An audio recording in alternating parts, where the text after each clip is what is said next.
Hello दोस्तों, कैसे हैं आप सभी लोग। आप सभी का स्वागत है मेरे यूट्यूब डीडीसी कोचिंग में। जैसे कि आप लोग जानते हैं कि अर्धवार्षिक परीक्षा का जो टाइम टेबल है आ गया है। तो हम लोग को जैसे कि आप लोग अर्धवार्षिक का सोच रहे होंगे कि जो भी 10वीं की क्लास छात्र होंगे, हिंदी का पेपर पहले दिन होता है तो सोच रहे हैं कैसे पेपर आएगा, किस टाइप से आएगा। तो बिल्कुल आप लोग को घबराने की बात नहीं है। अगर आप हमारे चैनल पर आ गए हैं तो यहाँ से बिल्कुल आप वीडियो को अंत तक देखना है, तो दिमाग में ऐसा प्रश्न घूमता रहेगा। तो आप लोग बिल्कुल इस वीडियो को स्किप ना करें, लास्ट तक देखें। तो प्रश्न हम लोगों को आपके सामने जो एक पेपर दिखाई दे रहा है, तो ये आप लोगों को हम अर्धवार्षिक परीक्षा कराने वाले हैं जो 2023-24 रहेगा। क्या रहेगा? 23 और 24 रहने वाला है। तो यहाँ से आप इसका समय का देखेंगे तो 3 घंटा 15 मिनट मिलता है, लेकिन अभी अर्धवार्षिक है तो इसमें 3 घंटा दिखाई दे रहा है। इसका पूर्णांक देखेंगे तो 70 नंबर का आपका रहने वाला है। और सब्जेक्ट क्या है आपका? हिंदी है। अब यहाँ से हिंदी की बात आती है तो नोट इसका पढ़ लीजिए। इसका खंड कह रहा है कि खंड 2 दिया गया है, खंड अ और खंड ब। तो खंड अ में आपको देना है बस ओ मार्कशीट वाला आपको मिलेगा पेपर, आपको उसी के साथ देना है। जो आपको टोटल प्रश्न 20 रहने वाले हैं उसमें से, तो आप लोगों को बिल्कुल सावधानी बरतने हैं। उसमें भरने के लिए ओ मार्कशीट पर मिलेगा, आपको ओ मार्कशीट भी दिखाया जाएगा। ओ मार्कशीट पर आपको कैसे भरना है, क्या करना है, किस बात को लेकर। अब देखिए यहाँ से खंड में दूसरे में कह रहा है खंड क में बस वो मार्कशीट मिलेगा, खंड ख में दूसरा मिलेगा क्या चीज़, उसमें लिखित रहने वाला होने वाला है। ठीक है दोस्तों, तो यहाँ से हम लोग आगे चलते हैं। इसी के साथ अगर दोस्तों अगर चैनल पर नए हैं तो चैनल को जो सब्सक्राइब करें और बेल आइकन घंटी क्या करें, प्रेस कर लें। इससे क्या होगा, जो भी ईपी बोर्ड के सूचना रहेगा आपके पास सबसे पहले पहुंचेगा। जैसे कि आप लोग यहाँ पर नोट देख रहे हैं तो नोट कह रहा है कि सभी प्रश्न करना क्या है, अनिवार्य है। तो सभी प्रश्न करना बिल्कुल अनिवार्य है। आप लोग को 70 नंबर लाना है तो बिल्कुल आपको अनिवार्य है। तो यहाँ से पहला जो प्रश्न हम लोग देखेंगे खंड अ में प्रश्न देखेंगे। तो खंड अ में हम लोग देखेंगे प्रश्न, तो कह रहा है कि निम्नलिखित कथनों में से कोई एक कथन सही है, उसे पहचान कर लिखिए। तो कह रहा है धूम स्वामिनी नाटक के लेखक राजकुमार वर्मा हैं, क नंबर ऑप्शन। कह रहा है कि क्या भूलूं क्या याद करूं उपन्यास विधि किसकी रचना है, और गोदान के लेखक मुंशी प्रेमचंद हैं, मित्रता निबंध के लेखक श्याम सुंदर हैं। तो आप लोगों को इसमें ऑप्शन मिलेगा तो ओ मार्कशीट पे भरना है। यहाँ पर हम आपको सही आंसर बताएंगे। तो इसका राइट आंसर हो जाएगा ऑप्शन नंबर ग, गोदान मुंशी प्रेमचंद की आंसर, इसका राइट आंसर हो जाएगा। अब देखेंगे प्रश्न नंबर 2 कि शुक्लोत्तर युग के सही सीमा क्या है। तो ऑप्शन है 3819 ईस्वी से 3880 ईस्वी तक। दूसरा है 1880 ईस्वी से 1920 तक। तीसरा है 1850 से 1947 तक। चौथा है 1936 से 1970 ईस्वी तक। आप लोगों को अगर आंसर पता है तो नीचे कमेंट करके बताएं। इसका राइट आंसर हो जाएगा ऑप्शन नंबर अ, 1938 से 1980 तक इसका राइट आंसर हो जाएगा। इसी के साथ दोस्तों हम लोग चलते हैं ऑप्शन नंबर प्रश्न नंबर 3। जो प्रश्न नंबर हम लोग का 3 मिलने वाला है तो आप लोगों को यहाँ पे दिखाई दे रहा होगा। ठीक है, तो प्रश्न नंबर 3 जो है हम लोग का कह रहा है कि प्रश्न नंबर 3 का, ये प्रश्न नंबर 3 है यहाँ पे। तो कलम का सिपाही के लेखक कौन सा है। तो ये आप लोग तो बिल्कुल सभी लोग जानते होंगे, जो भी 10वीं के छात्र होंगे सभी लोग जानते हैं क्या है, अमृत राय। ऑप्शन है मुंशी ईला आला खान, और ये गुलाब राय, और ये हैं नाथ मिश्र हैं। तो इनमें से आप लोग को सही आंसर मानना है। तो तीसरा का आंसर हो जाएगा ऑप्शन नंबर अ, ये हो जाएगा अमृत राय। अब देखिए प्रश्न नंबर 4 आता है। प्रश्न नंबर 4 हम लोग का मिलेगा, ये वेरी वेरी इंपॉर्टेंट है आप लोगों के लिए एग्जाम में। ये कलम का सिपाही बार बार पूछा जाता है आप लोगों के पेपर में। तो यहाँ से देखेंगे हम लोग, कह रहा है कि मेरी आत्मकथा के लेखक कौन हैं। Option Hazari Prasad, Harivansh Rai Bachchan, Hazari Prasad Dwivedi, doctor Rajendra Prasad, doctor Jaishankar Prasad. तो आप लोग को राइट आंसर देना है। आप लोगों को मिलता है 2 सेकंड, तो आप लोग आंसर कर सकते हैं नीचे कमेंटर में। तो इसका राइट आंसर हो जाएगा क्या, ऑप्शन नंबर स, ये डॉक्टर राजेंद्र प्रसाद। क्या हो जाएगा, डॉक्टर राजेंद्र प्रसाद। अब इसका हम लोग आगे चलते हैं इसी तरह। तो इसका आगे हम लोग चलेंगे, तो इसी क्रम में हम लोग चलते हैं। अमान दास का पोथाक उपन्यास की रचना कौन है। ऑप्शन नंबर प्रश्न नंबर ये है, किसकी पोथक उपन्यास की रचना है। तो आप लोगों को सही ऑप्शन देना है मुंशी प्रेमचंद, हजारी प्रसाद द्विवेदी, ये उपेंद्रनाथ हैं और ये हैं एक ऑप्शन है कन्हैया लाल हैं। तो इसका राइट आंसर है पांचवा है, तो पांचवा का राइट आंसर हो जाता है ब हजारी प्रसाद द्विवेदी। हजारी प्रसाद क्या हो जाएंगे? द्विवेदी। इसका ऑप्शन नंबर ये पांचवा हो गया। अब इस प्रश्न रस मीमांसा के लेखक हैं। रस मीमांसा के लेखक है, ऑप्शन है आप लोगों के सामने यहाँ से। रामचंद्र शुक्ल, भगवान शरण उपन्यास, गुलाब राय, जयप्रकाश भारती। तो कौन सा ऑप्शन सही है इसमें? तो इसका राइट आंसर है ब गुलाब राय। आप लोग को बहुत ज़्यादा हम क्वेश्चन कराने वाले हैं यहाँ से। तो इसी के साथ दोस्तों, आप अगर चैनल पे हमारी पहली बार आए हैं तो चैनल को जरूर सब्सक्राइब करें और बेल आइकन घंटी का करें प्रेस करें। इसी के साथ दोस्तों क्वेश्चन नंबर हम 7 की तरफ चलेंगे। तो क्वेश्चन नंबर 7 है, कृति कंकाल के लेखक कौन से हैं? तो ये भी वेरी वेरी इंपॉर्टेंट रहने वाला है आप लोग की परीक्षा के दृष्टि से। तो ऑप्शन है जयशंकर प्रसाद, मुंशी प्रेमचंद, मैथिली शरण गुप्त और राजकुमार वर्मा। तो इसका आप लोग को राइट आंसर देना है। तो कि कौन से हैं तो कौन से हैं आप लोगों को? तो मुंशी प्रेमचंद इसका राइट आंसर हो जाएगा, ऑप्शन नंबर ब। ठीक है दोस्तों, आप लोगों को वीडियो कैसा लग रहा है नीचे कमेंट करके बताएं। आप लोगों के साथ हम इतना मेहनत कर रहे हैं तो इतना आप लोग को बनता है कि आप चैनल पर नए हैं तो चैनल को जो सब्सक्राइब करें और बेल आइकन टिका करें प्रेस करें। अब देखिए प्रश्न नंबर 8वां है। तो प्रश्न नंबर 8वां थोड़ा अजीब पूछा है। महादेवी वर्मा द्वारा रचित निबंध है। तो कह रहा है कि रेती की फूल, तचता और हंस और ये कमाएं दिनवी दिया है।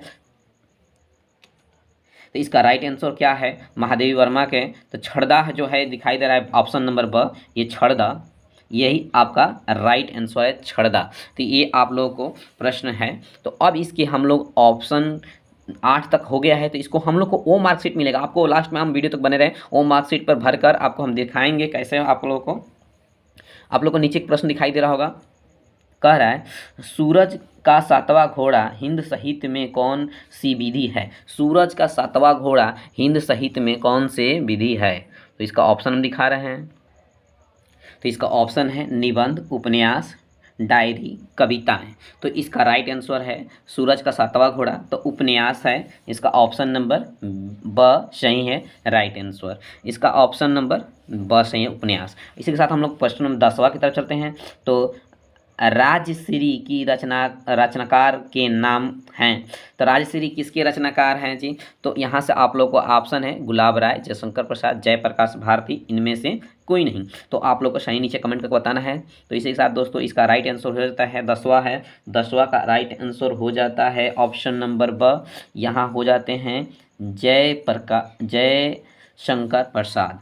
तो अब इसका हम लोग देखेंगे 11 नंबर प्रश्न, जो रस के बारे में पूछा है। तो रस आप लोगों को पढ़ाया गया होगा। तो रस कितने होते हैं आप लोग को नीचे कमेंट करके बताना है कि रस की कुल संख्या कितनी होती है और कौन कौन रस होते हैं। तो आप लोग नीचे कमेंट करके बताएंगे। अभी आप लोगों के लिए प्रश्न है, हे ज्योतिष उठो उठो ये नींद कैसी घोर है। हे ज्योतिष उठो उठो ये नींद कैसी घोर है क्या तेरी युवता है तो भूल शोक कठोर है। इस पंक्ति में कौन सा रस है? इस पंक्ति में कौन सा रस है? तो आप लोगों का ये रस है हास्य रस, करुण रस, शांत रस, वीर रस। तो आप लोगों को नीचे ऑप्शन दिया गया है। तो ऑप्शन के हिसाब से ये होगा करुण रस।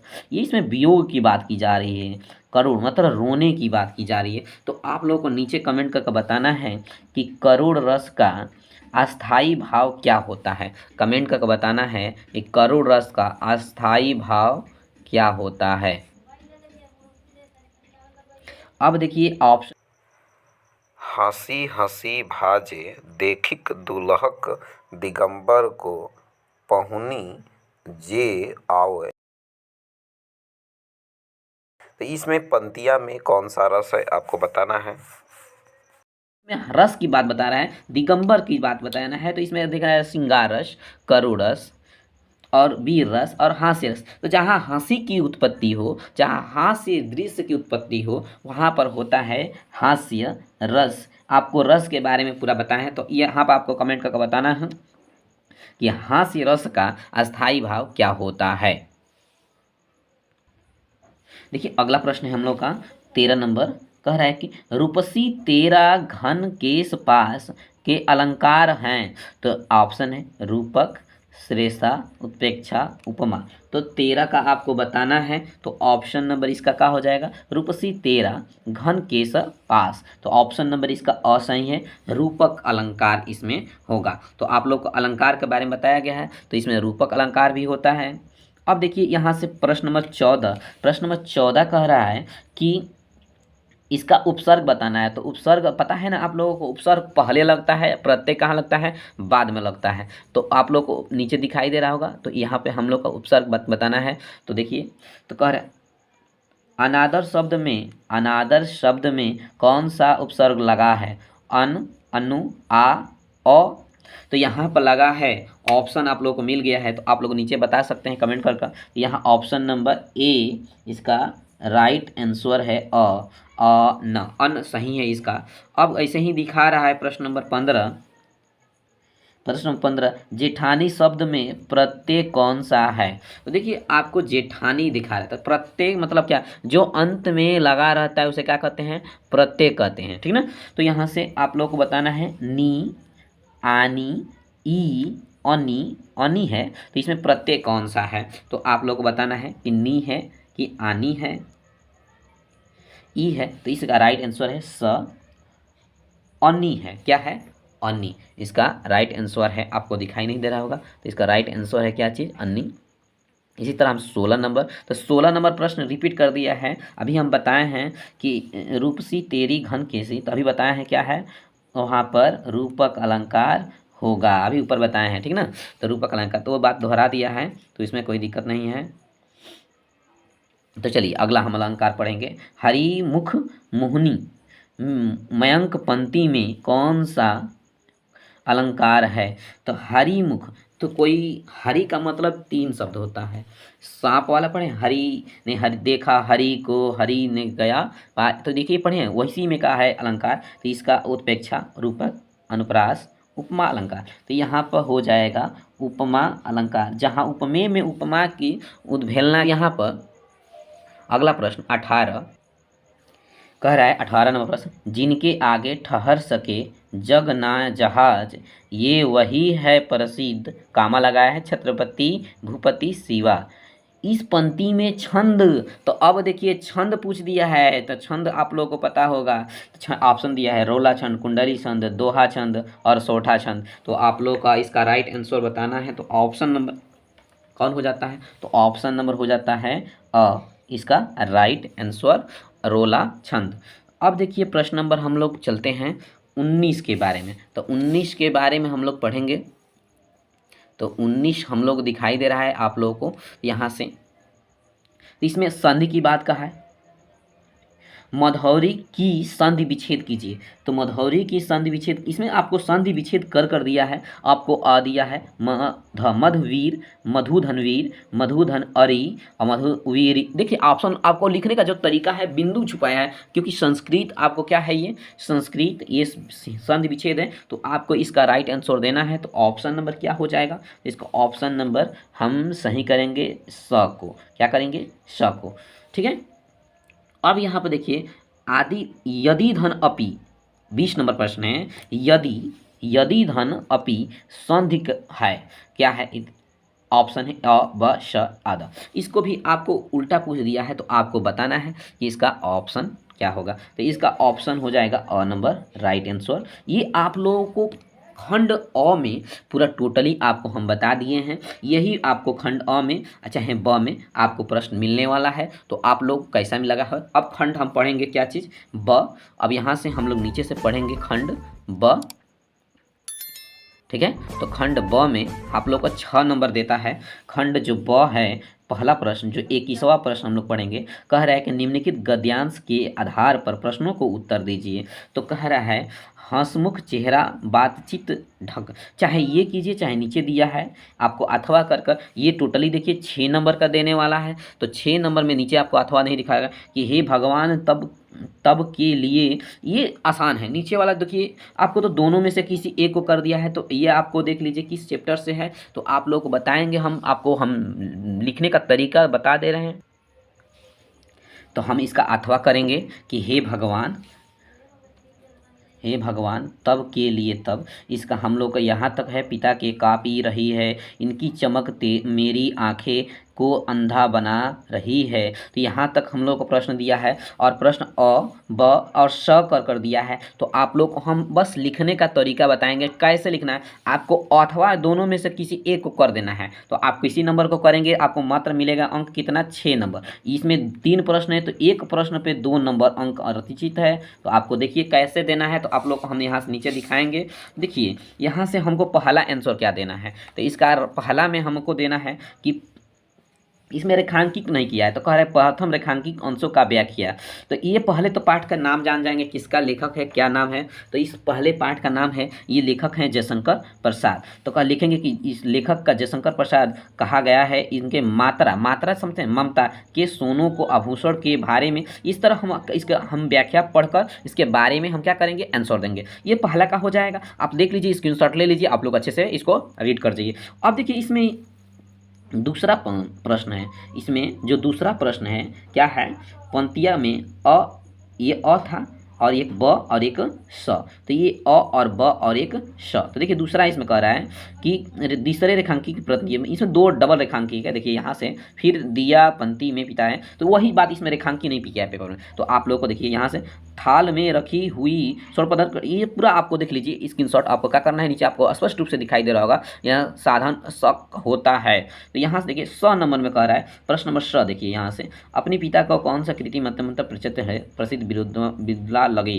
तो इस यहाँ से देखिए इसका 2 प्रश्नों का उत्तर यहाँ से आप लोग को दे देना है आंसर के सही। देखिए नीचे आपको दिखाई देगा, अपने पिता के द्वारा शेरशाह कह दे रहा ना, शेरशाह के उत्साह के रूप में लिया। और ये सब आपको दिया करना है, सिक्कों का मात्रा का प्रचुर रूप में विलय किया। ये सब आपका ये राइट आंसर हो जाएगा इतना का। तो इतना अगर आप लिखते हैं तो आपको कितना नंबर मिलता है, तो 6 नंबर मिलता है। तो ये प्रश्न नंबर का हुआ था 21 नंबर था, जिसको हम खंड अ में 1 नंबर कह सकते हैं। तो ये देखिए ऐसे ही हम लोग लिखना है। या अगर अगला हम लोग प्रश्न पे चलेंगे,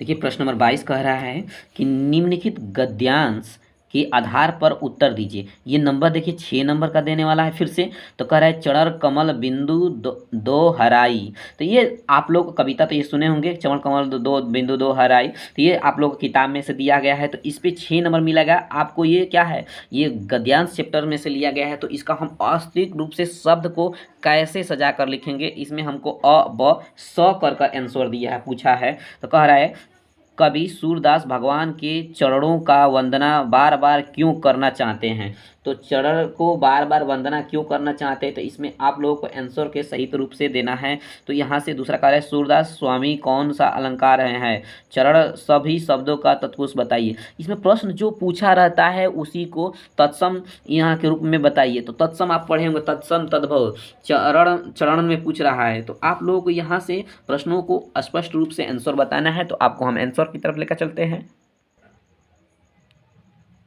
देखिए पहले तो इसमें क्या करेंगे, आप संदर्भ लगाएंगे और संदर्भ में लिखेंगे यह पद्य श्री सूरदास द्वारा रचित सूरसागर नामक गद्यांश ग्रंथ से हमारी पाठ्य पुस्तिका हिंदी काव्यखंड में पद मैंने शीर्षक से लिया गया है। जैसे इसका शीर्षक का नाम क्या है, जयशंकर प्रसाद इसका लेखक है। और किस चैप्टर से लिया गया है, चैप्टर का नाम है सूरसागर। आपको ये लिख देना है और यहाँ से इसका उद्देश्य लिख देना है। तो यहाँ इसका अब प्रसंग लिखेंगे, प्रसंग। देखिए जब संदर्भ लिख लेंगे तो संदर्भ के बाद क्या लिखेंगे, प्रसंग लिखेंगे। तो प्रसंग बिल्कुल आप लोगों को ऐसे लिखना है। देखिए यहाँ पर दिखाया है, हेडिंग ब्लैक कलम ले लेना है और लिखना है कि इस गद्य के भक्ति कवि सूरदास जी ने श्री कृष्ण की महिमा का वर्णन मैंने चरणों में वंदना के रूप में वर्णन किया है। आपको इसको स्क्रीनशॉट ले लेना है, ठीक है। अब इसकी व्याख्या की गई है, क्या की गई है, व्याख्या की गई है। तो यहाँ से देखिए व्याख्या कर पढ़ लेंगे। ये पूरा आप लोग क्या करेंगे, आप स्क्रीनशॉट ले सकते हैं यहाँ से,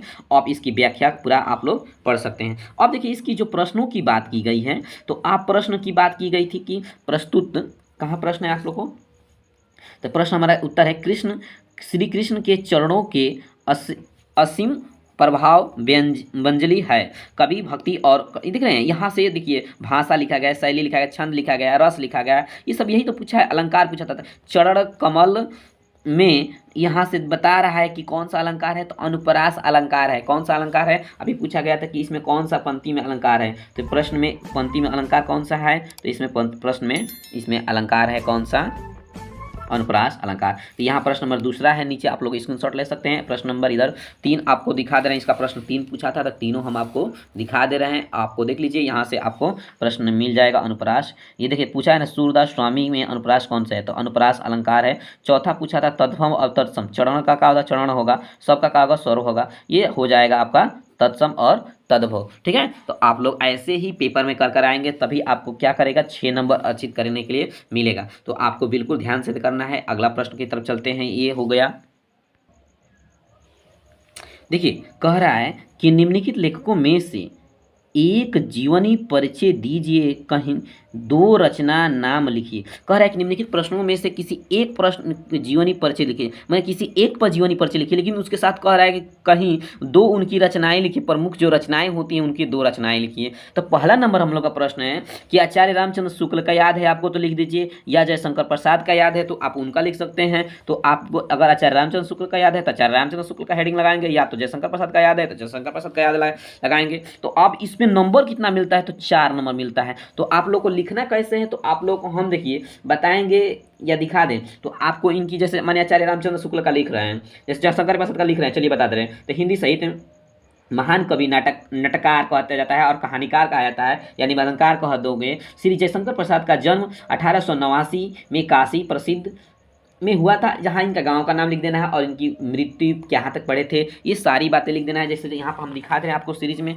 देखिए यहाँ से हम आपको यहाँ से इनकी देखिए जीवन परिचय, ये इनका जीवन परिचय है, तो आप लोग इसकी इंशॉट ले सकते हैं। तो देखिए यहाँ पर इनकी क्या है, तो देखिए यहाँ पर इनकी, यहाँ पर ये पहले इनका जन्म के बारे में हम लोग देख लेते हैं। तो जन्म कहाँ हुआ है इनका, तो पहले प्रसिद्ध इनका जन्म के बारे में, जन्म कहाँ हुआ था, तो इनका जन्म देख लीजिए, सन ये बता रहा है जयशंकर प्रसाद का जन्म, ठीक है, तो यहाँ पर हुआ है। और इनका हम बताएंगे क्या चीज़, इनकी पिता का नाम क्या था, इनका परिवार में कौन कौन था। तो देखिए ये जो इनका पिता का नाम था देवी प्रसाद, और ये इनकी पत्नी का शादी हुई, इन्होंने अंग्रेजी उर्दू हिंदी से सर्वप्रथम थे, इन अंग्रेजी संस्कृत उर्दू और फारसी से ज्ञान प्राप्त किए थे। इनके माता पिता बड़े भाई मृत्यु हो जाने के बाद, इनकी बड़ी दुखद समस्या थी जयशंकर प्रसाद की, इनकी बहुत सारी मृत्युओं हो जाने के बाद इन्होंने क्या किया, ये भी एक क्षय रोग होता है, अतः ये लास्ट में क्या हो जाते हैं, ग्रसित हो जाते हैं। और क्षय रोग 14 नवंबर 1937 को इनका मृत्यु हो जाता है, कितने वर्ष की अवस्था में, 48 वर्ष की आयु में। और ये इन्होंने बहुत सारी रचनाएं लिखी हैं, बहुत सारी, जैसे नाटक है, कहानी है, उपन्यास है, जैसे चंद्रगुप्त है, चंद्रगुप्त एक नाटक है, बहुत अच्छा नाटक है, कमायनी है, बहुत सारे देख रहे हैं यहाँ पर, बहुत सारे हैं, ये भी है, ये भी है, ये भी है, ये सब क्या है, कहानी है, निबंध है, देखिए ये सारी बहुत सारी हैं। तो इनको आप लोग को रट लेना है, याद कर लेना है। इसी साथ हम दूसरा प्रश्न पर चलते हैं इन्हीं के साथ। आप कहेंगे कि प्रश्न देखिए, प्रश्न नंबर ख है, उसी का ख है, निम्नलिखित काव्यों में से एक जीवन परिचय दीजिए।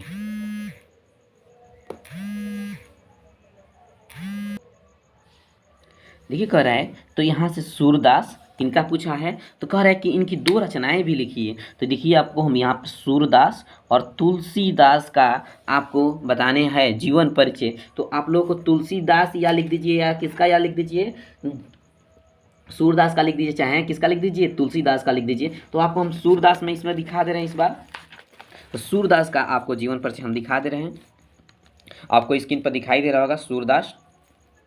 देखिए सूरदास के बारे में बहुत बार ज़्यादा पूछा जाता है। देखिए 15, 16, 17, 18, 19 ये सब में पूछा गया है, ये 23 तक पूछा गया हर पेपर में। सूरदास का जन्म, तो पहले हमको इसको लिखने का तरीका है कि सूरदास का जन्म सन 1478 में हुआ था। कहाँ हुआ था, या तो कितने लोग इतना मानते हैं, तो ये आगरा मथुरा के यहाँ पर स्थान पे नामक गांव में, कौन सा, रुकुंडा नामक गांव में इनका हुआ था जन्म, ठीक है।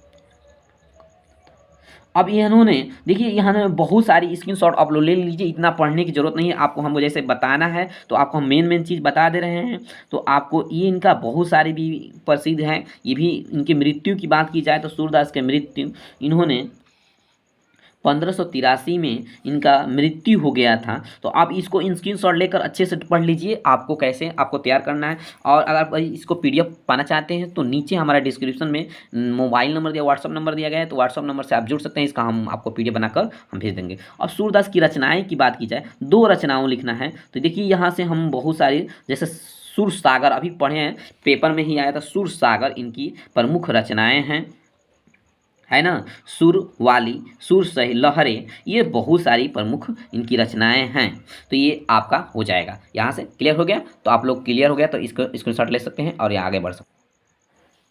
देखिए प्रश्न नंबर, अब हम चलते हैं 24 नंबर। कह रहा है कि क का निम्नलिखित संस्कृत गद्यांशों में से एक संदर्भ सहित अनुवाद कीजिए। अब इसका वाराणसी वाला चैप्टर आप लोग पढ़े होंगे, तो अनुवाद मांग रहा है। तो ये नंबर कितना का मिलने वाला है? 4 नंबर टोटली देगा। ये कितने नंबर का मिलने वाला है? तो आपको 4 नंबर मिलेगा। इसका क्या लिखना है? संदर्भ सहित अनुवाद करना है। तो पहले जैसा हम आपको दिखा सकते हैं उसका डेमो, जैसे आप लोग पेज पे हम दिखा सकते हैं।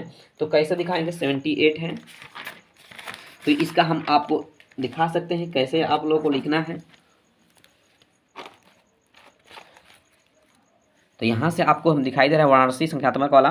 तो यहाँ पर पहले संदर्भ लिखना है। तो लिखना है कि प्रस्तुत गद्यांश हमारी पाठ्य पुस्तिका हिंदी संस्कृत खंड वाराणसी पाठ्य नाम उदयन से लिया गया है। इसका अनुवाद कर देना है। यहाँ से वाराणसी बहुत प्रसिद्ध प्राचीन नगरी है। यह सूक्ष्म स्वच्छ जल के तरंगों से व्यक्ति उक्त में है, गंगा के तटन के, ये सब लिखना है। देखिए आपको लोग लिख सकते हैं, इसका स्क्रीनशॉट ले सकते हैं, ठीक है ना। अब यहाँ से इसका खत्म हो जाता है आप लोग। और पेपर में जो बात बताई जाती है और पेपर में की बात आगे है। जो इसका ख नंबर पेपर प्रश्न है, आप ख नंबर देख रहे हैं, तो वो भी वैसे ही है, आपको वैसे ही कर देना है।